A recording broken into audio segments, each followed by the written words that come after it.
Memverifikasi rahasia yang disembunyikan orang tuanya, anak itu mulai menggali di halaman belakang. Tak disangka, dia menemukan sesuatu. Setelah menatap saksama, ternyata itu tengkorak. Melihat anak laki-laki itu panik. Namun saat itu, ibunya tiba-tiba keluar mendengar suara mengecek situasi. Takut terbongkar, anak laki-laki itu segera menutupinya. Khawatir ibu mengetahui dia tahu rahasia tersebut. Ia pura-pura mengangkat labu, menyatakan ingin membuat lentera labu. Namun ibu menyadari beres. Kembali ke dapur, ia memotong labu menjadi 8 bagian. Saat itu, anak laki-laki itu ketakutan meringkuk kamar. Benar.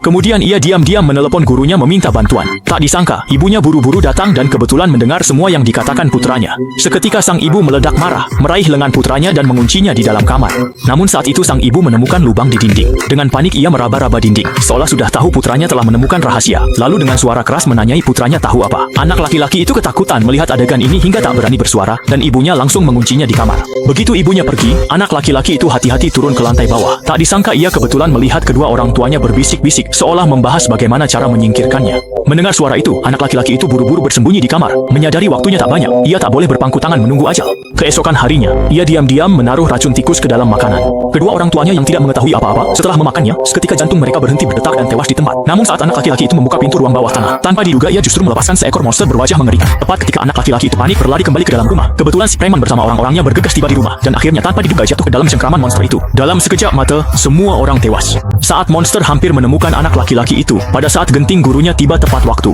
Mendengar teriakan minta tolong, guru memberanikan diri bergumul dengan monster, sementara anak itu berlari membantu gurunya. Berkat kerja sama kompak mereka berhasil mengurung sang kakak perempuan kembali di ruang bawah tanah. Krisis akhirnya teratasi, dan anak laki-laki itu kembali ke kehidupan normalnya.